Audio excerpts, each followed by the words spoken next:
Hello everyone, thank you so much for joining me for today's activity. So today we're going to focus on the physical aspect of your loved one. So I'm going to provide, as I mentioned before, one activity and then an alternate activity that perhaps would be helpful for you. So the first activity, all you need is a chair. It'll be best if you had a chair with handles. That way it's safe and you're sure that your loved one doesn't tilt over or fall. And it'll also help give them stability.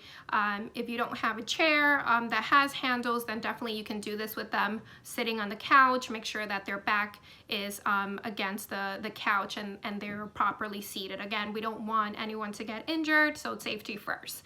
So whether you're using a chair with handles or your loved one is sitting on the couch, what you want to do is you want to be able to sit directly in front of your loved one. That way they are able to pretty much mimic some of the movements, and definitely take your time. Don't feel like you have to speed through this, and also don't feel like you have to do any strenuous workout. This is to make sure that the muscles are being flexed and that they don't get pretty much tightness or soreness, because if you guys know, if the lack of movement oftentimes causes pain, and the bones become more brittle and things of that nature. So as I mentioned, all you need is 2 chairs, or your loved one can sit on the couch and you can sit directly in front of them in a chair. And you want to make sure, be creative. It doesn't have to be, you don't have to be a certified trainer, to do these chair exercises. So you just want to make sure that they're relaxing. You can also incorporate some breathing into it. So for instance, the first couple of minutes, you can just inhale and exhale. And you can do that a few times just to get the oxygen flowing through the body. And what you want to start off is you can do, any arm workout. So it can be, kind of extending the arm upward and then putting it back down. And to make it a little bit more challenging, you can have your loved one actually counting with you. So you can say 1, 2, 3, 4.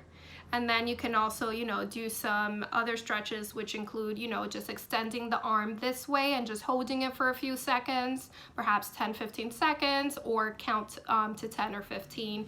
And then the same for your other arm.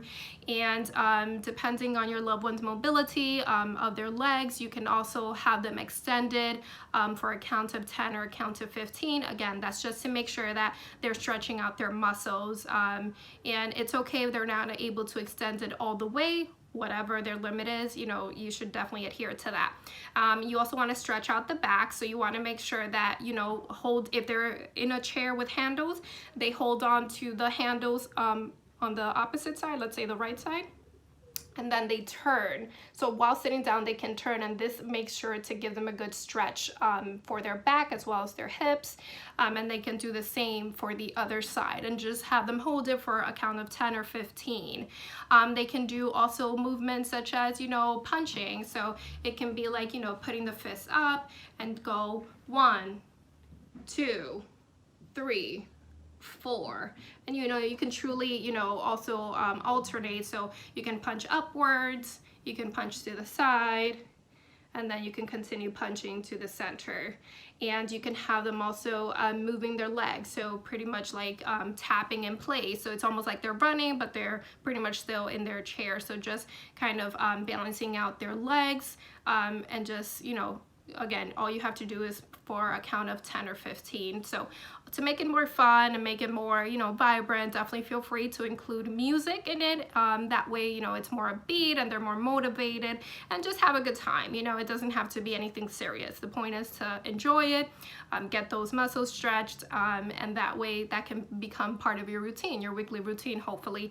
Now, in the event that perhaps this is too strenuous for your loved one, you can also grab any inflatable plastic beach ball or any ball that's soft that won't hurt them, and just simply again, you're able to kind of play a ball game. So have them sitting down in a safe place, and then just have them throw it to you and then you throw it back, and then have them count. And you know, again, you can make it fun. You can have them throw it upwards, throw it at you, move to the side, throw it to the side. Now, if you don't have any balls at home, that's okay. You can get creative. So you can grab a stuffed animal, perhaps, you know, so you can just use that to throw it. Now, if they're not able to throw it, you could definitely have them sitting down at a table, and you can just roll it, or you can just like push it. So they'll roll it to you, you roll it back, they'll roll it to you, they'll roll it back. So again, you're getting those those muscles stretched out from the arms, some from the back.